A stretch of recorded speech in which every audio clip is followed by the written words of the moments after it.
Hey y'all, welcome back to the Complete Strength Podcast, number 8. Is that right, Bryan? Number That's 8? number 8. Yeah. And today we thought it would be fun to kind of flip the script a little bit, and I will do the interview, and we are actually going to interview the one and only Bryan Marborough, the owner, developer of Complete Strength. So, The developer. oh yeah. I'm a developer. And I know we're going to get to a lot of important, fun, deep thinking things, but I thought it would be cool to start out with why the Complete Strength Shield? Why the Complete Strength Shield? Well, that actually came up. I originally started with my original logo, Marlboro Strength Development. When I started the business for the first 2 years, was the Vitruvian Man. I think it's Michelangelo. Wow. His Vitruvian Man. That kind of a lot of clinics and a lot of like medical professionals use that with the circle around it. And I used that, and then when I was getting ready to thinking about switching over, we were going to do Complete Strength, and I wanted to get my name off of the business and open it up. Eli was getting ready to join me at that point, and I wanted to kind of open it up for other people so it wouldn't just be known just about me. Right. And I had Tyrone, guy I was playing football with at the time. He had his own business doing website development, coding, and he had the guy who developed the websites for that. I think I don't know, what is he? He's kind of like the artist. He's, like Tyrone's doing the coding, putting the website together, and then David was the one that would put it all together. I don't know what he's called, really, how to put it together, but that guy. Mm-hmm. And so he created the logo, the current logo. So he was like, what if we kind of did something like this, and the two hands, like it's complete, kind of like a brotherly love connection, guys working together kind of thing, and he put it around it. I had the idea of kind of like a shield with maybe something around it. So he came up with this, and then we've just fine-tuned it a little bit just with the colors. I had Josh over at Little's, who we use for all of our shirts and our logos and stuff. You guys need to check them out for all your print and school spirit type needs. They're in our building. Little's. And he kind of refined it with the color scheme to really make it where it is now, to really stand out on shirts and stuff. Yeah. No, I mean, that was a really long answer. That was just, it wasn't really me that created it. I had a designer really put it together. But I kind of had the idea-ish. Yeah. Well, when I first walked into the picture about 2 years ago, that's the first thing I noticed. And I think that really sums up the culture of the gym. It's a gym about family and helping each other accomplish whatever your goals are. So I think it fits the mold really well. I definitely do now, yeah. I really think it really fits. And then we want to be complete, not just physically, but spiritually and emotionally. So I think I like that about the gym. Yeah. Well, moving on with that, there's so many gyms out there with different philosophy styles and training. And how did you decide that this was going to be the way that you run the gym? I mean, you can talk about from, not really doing like classes or certain styles of performance training, but why did you go the route you did? And also not just having like an open facility for anybody to come, but a semi-private type style. Kind of talk, that's a loaded question, but kind of that's a lot. Start with why you train the way you train and why you approach fitness that way. I mean, I think I've talked about it before, different places, different times, but my background is education, and so I thought I wanted to teach like high school age athletes, but I didn't really, that wasn't really the right fit. I didn't really enjoy that. And so when I got into this, I wanted to carry that over. Like, I like to teach. So for me, it is, and it's always been about teaching. Strength training, weightlifting, movement mechanics, sprint technique, jump technique, throwing technique, whatever, exercise, whatever. I want to teach it. But it's not just that. Like, I don't want to be, I kind of call myself a lot like the anti-strength coach. Not like I'm against strength coach, but I feel like I'm like the opposite of a strength coach. I wouldn't fit in very well in the strength coach world. Like, they have a certain look about them, and I'm reserved, and I'm very soft. I like to be not necessarily soft spoken, but like I talked about before, I want to be a little slower to speak a lot of times. So I'm not just like yelling at everybody constantly, high strung. I'm very low strung. I'm a low key person. Like the ultimate hype man. Yeah, I'm not a hype man. Okay. I'm not a big like encourager, motivator, rah guy I'm counting out reps and I'm screaming for you to get that last rep up. I'm just kind of like, here's what you're going to do. Here's how we expect it. Here's how I want to help you. do it. Because that's how I am. That's how I grew up. I wanted to take care of myself for myself, and I like to do my own thing and did a lot of my own training when I was in high school and college stuff. I really wanted to try and learn for myself and help myself. But so I'm kind of like the anti-strength coach. I feel like in that way, I'm not the real rah in your face pumping everybody up type. But so I wanted an environment that was, I want to teach. I want people to really learn what they're supposed to do and why, and do it the proper way for whatever they're looking for. And I also didn't want it to be just what everybody else was doing. We talked about this before. If you're listening to the podcast or if you've been in here in the gym, you see our rules. Like, I want it to be a clean, a positive environment. I want it to be encouraging with our speech, with the music that we play, with just the overall atmosphere. I've been a part of I've been in different gyms. I've been a part of different, like obviously like football weight rooms in particular that can just be nasty. They're just really vulgar. They're really intense. They could be just really, unfortunately, typically, not, of course it's not across the board, but typically they can be just really kind of negative and really loud and just kind of gross. And I want to be the opposite of that.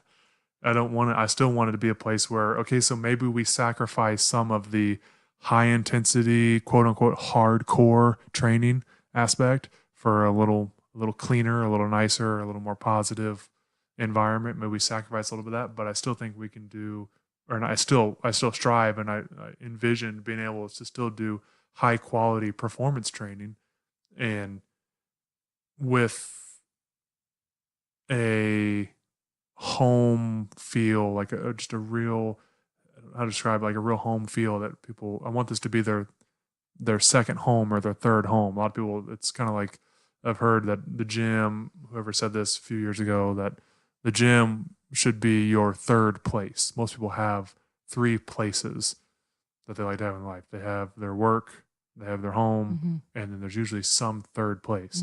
Some people it's the bar down the street. Some people it's the playground gym, or like they like to go play basketball at a rec center, or they want to belong to a CrossFit gym. They want to belong to the community center. Like, most people have that third place that they want to belong to. Yeah. So we want to be that third place for people to really feel like they belong. And when they're here 3 to 4 times a week, an hour at a time, you're seeing them. Yeah, we see people a lot. They are our family. Yeah. So I don't know. I think that was the first part of the question. Just kind of like, how did it come up to be? I wanted to be a performance gym where we do good, serious training, but I also like to have a little fun doing it too. I'm not super serious all the time and so hardcore serious. So I want people to enjoy being here and what they're doing, and maybe laugh a little bit too and get to know people. And it's okay if sometimes the rest period goes to 3 minutes when it's supposed to be a minute and a half because they're talking to another client about life. Yeah. I'm okay with that. We're not blowing the whistle, looking at the stopwatch, saying, nope, that's a minute and a half rest. That's all you get. Back to work. Yeah. Sometimes sometimes we need that for some different training. And some clients want that. They want that on the minute. They're very driven by time and rest periods. Sometimes we're doing those things. All that too. It depends on the people. But overall, the atmosphere, I don't want it to be just bound to strict, hardcore training all the time. I want it to be a family atmosphere as well to complement the good training. That's good, because some of the other groups that come in, they want to socialize a little bit more. So I like that you're open and all-encompassing to many different age groups and styles of working out. So another question regarding that, how do you motivate an athlete that comes in that needs the yelling in the face and needs that? Because I know you've had some athletes whose parents really want it for them, but maybe they're not yet on board with that sport or with that thing. So how do you, since your style is more a little bit calmer and not such a hype man, like you said, how do you motivate that athlete or get that athlete on board with training? I think of two things Lainey and I just talked about on the last episode, because I was looking up the fitness trends and we were both laughing about the fitness trends being in 2008 as well as 2018 going to 2019. One of the top 10 fitness trends that you're going to see a movement for is educated, qualified fitness professionals. That was one of the trends for coming up, and we both laughed. I was like, shouldn't that like the number one requirement to working with people? Shouldn't you be educated and qualified and hold yourself to a higher standard to want to do the best you can. But I think that's where I strive to teach everybody. So they're still, even if maybe they feel like they need hardcore pump you up type, I feel like we can still offer them a very serious, concerted effort to teach them what they're supposed to do and to help them do it well. And it doesn't have to be, even those guys, they still don't need a real, I guess what I'm saying is I don't really think anybody really needs that in your face. I'm going to spit on you while I'm talking to you because I'm 2 inches away We'll and leave I'm that telling for you the what to do. coaches. And of the like, yeah, I sports, just, yeah. that doesn't, they Right. don't, I don't feel like most athletes respond to that anyway in a positive way. Most people just shut down to that or just like, whatever, man, get out of my face. And so I don't want to be that. Like, we're never trying to get in so close to somebody, it makes them uncomfortable. But I think we can, so I'm just thinking of we're striving to be a qualified, my point, I have to go back to my point now because I get off track. The point being we were looking up the trends for qualified fitness professionals, meaning I have to be able to encounter everybody that comes in here, as well as Lainey, as well as you.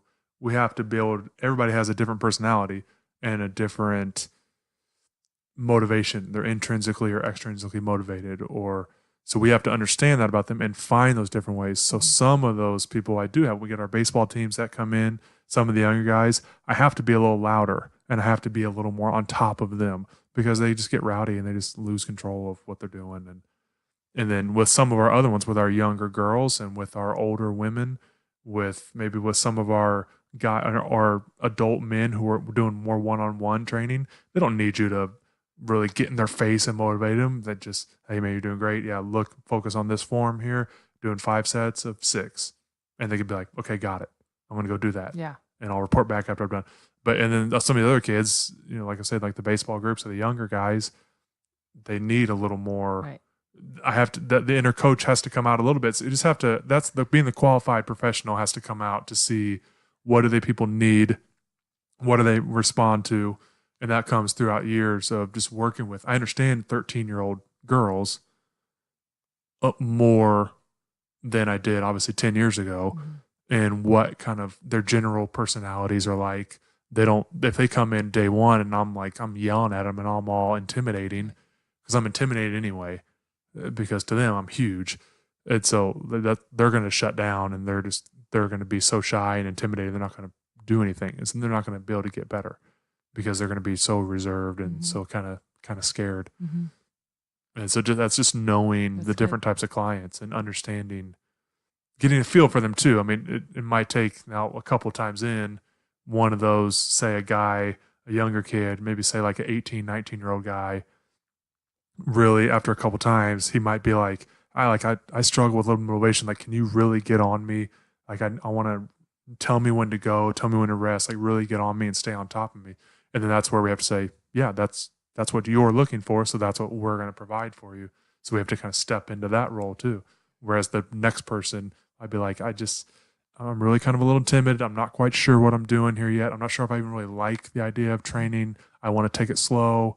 I really just want to focus on trying to do some good form and that stuff. And that's where we have to understand that too and say, okay, I get that. And we try to help you with that and just try to be real kind of soothing and calm, a calm presence for them, just to teach them and watch them and just help them through it at a slower pace. It's just, we have to learn the clients. Right. And I know gyms sometimes they have an intimidation factor. And I know it's rewarding for you because I've seen it.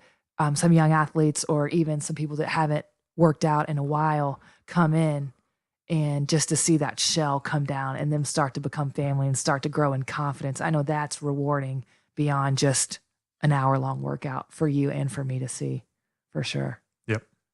Absolutely. I talked about Frenchie on my 2-minute drill on the last episode. So I always give Frenchie a shout out because I love Frenchie. He's a redhead, so we're basically brothers.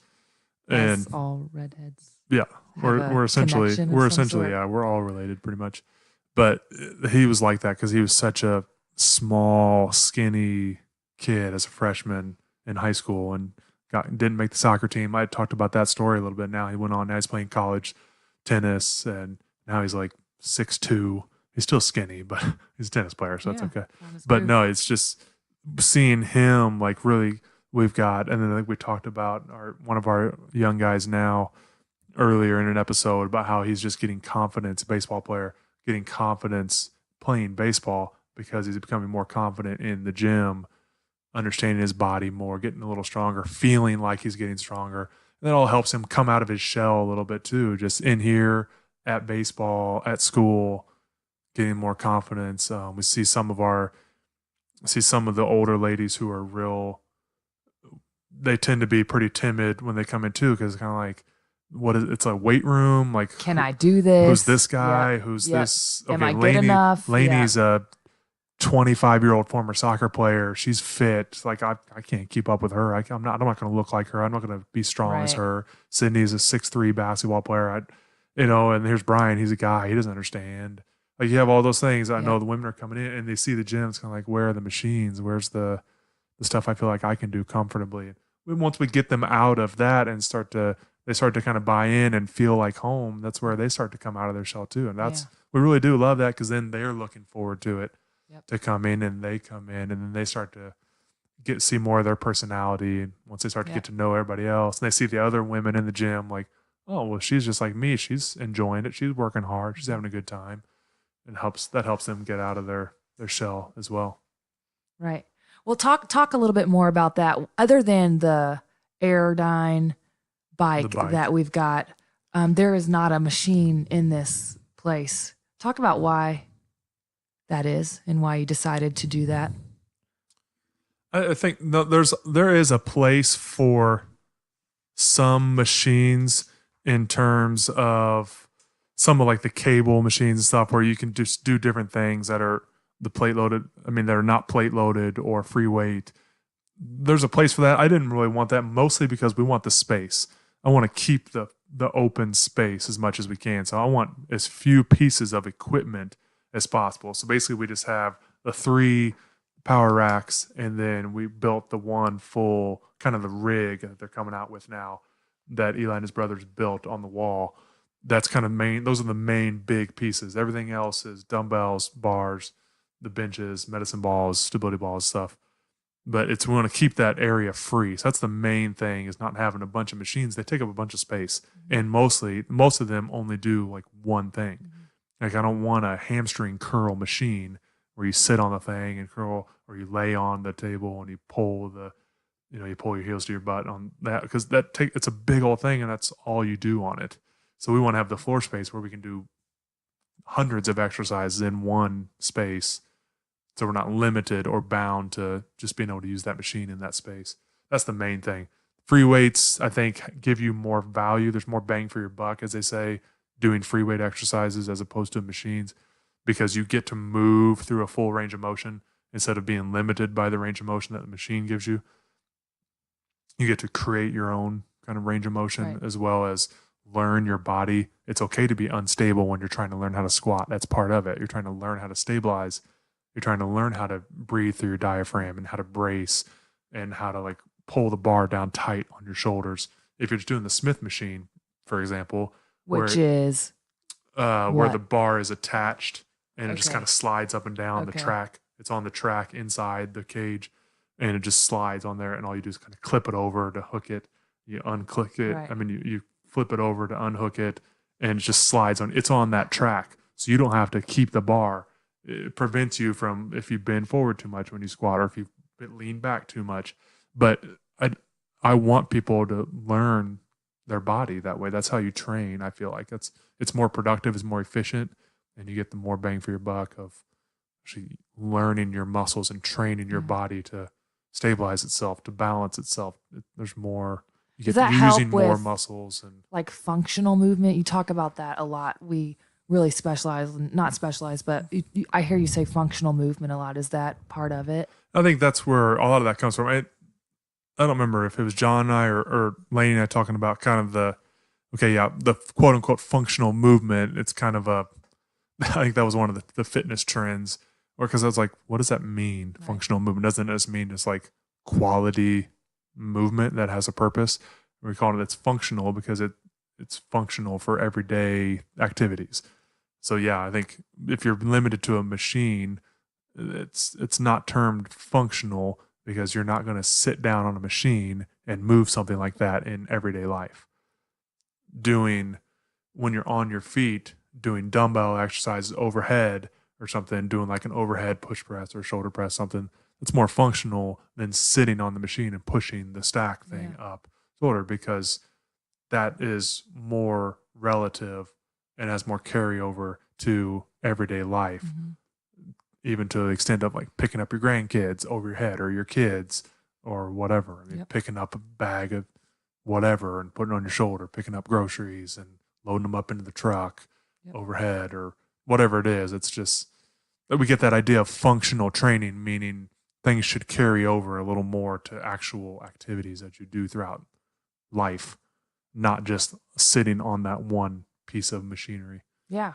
And to that piece, one of our older ladies, she had to come in, and several of the exercises she's had to do are on the floor. So as opposed to being in a machine where it doesn't require you to get down on the floor. And now she says she's able to get down in the floor and play with her grandkids because she's been doing it and learning how to balance in certain positions on the floor, and then learning how to get up out of it. And just something simple as that, to me, makes her more functional with her daily life of keeping her grandkids. Yeah. So that's functional training. Yeah. That's functional movement right there. Good. I like it. That's a good description. So earlier on in this podcast, you talked about you understand your athletes more now because you're 10 years into it.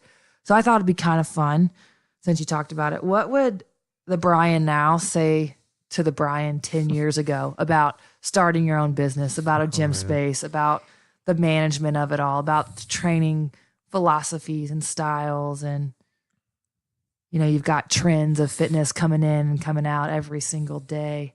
What would you say if you could? The first part of that, I think, would be I feel like I've always, I mean, I guess somebody tell me if I'm wrong, but I feel like I've always stayed true to who I am and to my philosophy and beliefs throughout the whole process.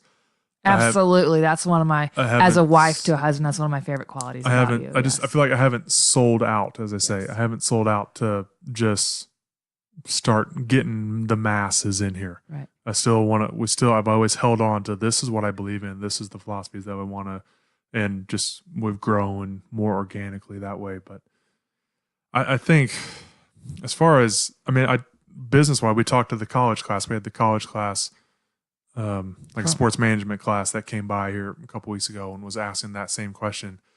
And I think that would be the one thing, is to, looking back, telling them, just stay the course, keep your philosophy, stick to that, do what you feel like you do well, and don't vary from that. Just stick with that. Don't try to do what everybody else is doing well, or don't see something and be like, well, man, I wish we could do that, or maybe I need to do that.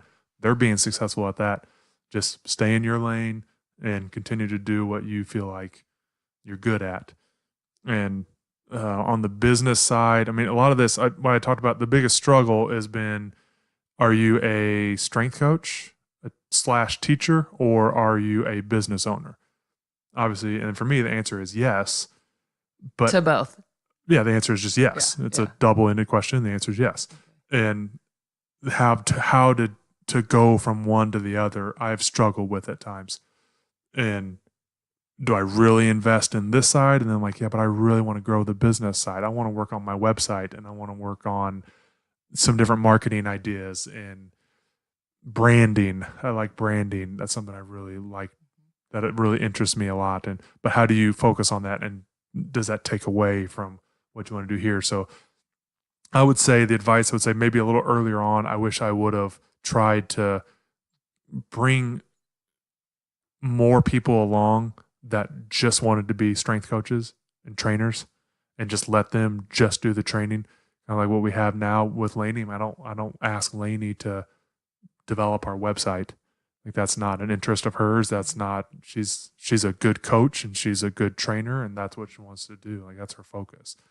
And I wish I would have done that a little more earlier on. That's kind of the advice I would give now. Like, seek out, develop yourself on the business side a little more. Find other people that want to come in and really just want to do those training and coaching roles, so that I can kind of do a little bit of both that way. Yeah. Anything else you want to add? What about to the young I'm not sure. entrepreneur? Maybe not necessarily strength. Yeah, but just I don't the know young that entrepreneur. I don't know that I'm really all that qualified as far as being an entrepreneur, but I'm pretty limited in I only have this experience pretty much, but I think I kind of have a mind of an entrepreneur in that way. But the advice would be to, if you really, kind of what I said with myself, find what you do well and what you're interested in and passionate about and how it differentiates from other people, and don't waver from that. Yeah. Stick with that, and just don't ever go away from that or try to do what everybody else is doing or whatever the trends are. Be yourself, continue to do what you feel passionate about and what makes you unique. Maybe if you have like your little niche market, just kind of stick with that. But then also, I've got my business advice from Joe DeFranco is right behind me. I was just looking at that. Yeah, I don't know. I mean, Joe DeFranco's never going to listen to this podcast, but if you do, like, it's been a big inspiration when I was starting out. Like the workout templates he came out with, we were learning. Johnny and I were learning how to train as athletes, how to work with athletes. Right. It was more outside the box stuff, but he has a piece of business advice that I still have up on my wall now here in the office. And it's just, there's no plan B. He said there was no plan B for his business. Failure is literally not an option. So if you don't set up a plan B, a fallback, something, then there's nothing for you to fall back to. If you kind of set that up or have that in the back of your mind, or if you write it down, like, well, here's a plan B in case it doesn't work, I would say most likely you're probably going to fail at it because you already failed starting out, saying that, well, I might need a backup plan. Some people would call that wisdom. I would call that kind of setting yourself up for failure. So maybe, I mean, I'm sure some people are going to disagree with me on that, but that's, if you don't have a plan B, then there's no fallback option. You're going to keep persevering and keep pressing on and pressing through. I don't have a plan B. Like, this is what I'm doing. Yeah. If this explodes, then I have to start over. I'm going to keep going until it's not going. Right. Well, that's great. I think, not that we're not having a ton of fun right now, but I thought moving on to a kind of a fun part. That was a little more serious. A fun part of the podcast. How do you... We need to get some like fun. We need to get the little jingles and stuff that come in when it's okay. Now it's time for the fun time, and like a cow moves or something for no reason. Wow. Okay, so Bryan, how do you detox from, not detox, that's a terrible word. How do you turn your mind off from all things gym, all things ownership, all things training? And when do you do that? How do you take time for yourself? Because this is your plan, an only plan. And so how do you kind of... Well, if you knew me before 2016... Why is that a prominent year? That's when I met my boo. And that's when we met, and that's when we got married. But if you met me, if you knew me before then, I would tell you, and you would probably say, I didn't turn it off. Okay. I lived it, and I stressed over it all the time. Mm-hmm. And because I wanted to succeed so badly, and I was also wearing every hat of the business. So I didn't have a manager or a general manager or a finance officer or a marketing person. Most of the time I didn't have another trainer that was doing, if I had other trainers, it was kind of like, they were doing their clientele, I was doing my clients, and kind of separated it. But so you sacrificed I sacrificed a lot of like social activity and a lot of me time doing other things. I just focused on work. I just worked on something pretty much all the time when I wasn't sleeping. Mm-hmm. And sometimes I didn't sleep a lot in the first few years. I didn't always sleep a lot or sleep well, but now, I mean, since you really helped me step back sometimes and be okay with, hey, why don't you take the afternoon off and get things set up, get everybody's training set up, and we'll cover it. And it's challenging, but that's been good. But yeah, I enjoy now just, hanging out with you, taking a week off, taking Spencer to the dog park for the midday or late morning, or get some fresh air. Just getting out, doing some different things, traveling more now. We travel more than I ever did in the previous 8 years. And so that's been really good to kind of really try to get away from it all, like actually physically get away. Travel more, meaning we just had our first vacation in about 15 or 16 months. So Well, that's pretty that's pretty better. good. That's better than it was before. So sorry. I love it. Okay, so moving again on to some more fun things. Moving on. There you go. That's great. What if you had to say is one of your That's ridiculous. That's not great. That's ridiculous. favorite things? That's terrible. Favorite things right now about the first dog of complete strength? That would be our Greyhound Spencer. Didn't we talk about, didn't we talk about, Greyhounds in the first episode that you and I did? My favorite thing about Greyhounds is people that, if you don't know them, like you got to get to know them. Come in, just hang out and watch Spencer for 30 minutes, and you'll see that he's more jungle cat than he is dog. I feel like Greyhounds are more like lions than they are any other type of dog. The way he lays and crosses over his paws and big yawn and licks his chops for about 30 seconds and then lays his head down, and he kind of lays on the side of his butt with his legs out in front of him and crosses his front arms. He's kind of dainty too. He lays around like a jungle cat. I feel like he's more like a cat and like a big cat than he is a dog or just a house animal. I feel like they're more good. like jungle cats. What's one of your favorite things about the first lady of complete strength? One of my favorite things about Mama Bear, Mama Sid, is she's pointing at me. Okay, watch your words. I think you need to be careful here. Watch yourself. One of my favorite things has always been Sidney's ability to your ability. I'm talking to you. Thank you. One of my favorite things has always been your ability to talk to any different type of people, no matter who they are, no matter where they are, where they come from, where you meet them, where you encounter them. You'll be the first one to greet them, introduce yourself, talk to them, even if it's a awkward conversation or totally uncomfortable situation. Just you're right there. You're willing and open to just talk to them and be yourself most of the time. And that's the benefit of living all over the world. Yeah, you got to just talk to people. open to just really just talking to people and being outgoing in that way, in a good way. Right. Well, I didn't know if you knew that, but those two questions were part of our 2-minute drill of Bryan's favorites. That was things. Our 2-minute drill. So we have 13 seconds to wrap it up. But hey, we appreciate everyone listening today. We tried to put a spin on things and keep it fun and light and maybe learn a few things about Bryan that you necessarily didn't know. So we're going to move on today and to the next episode. Stay tuned for number 9.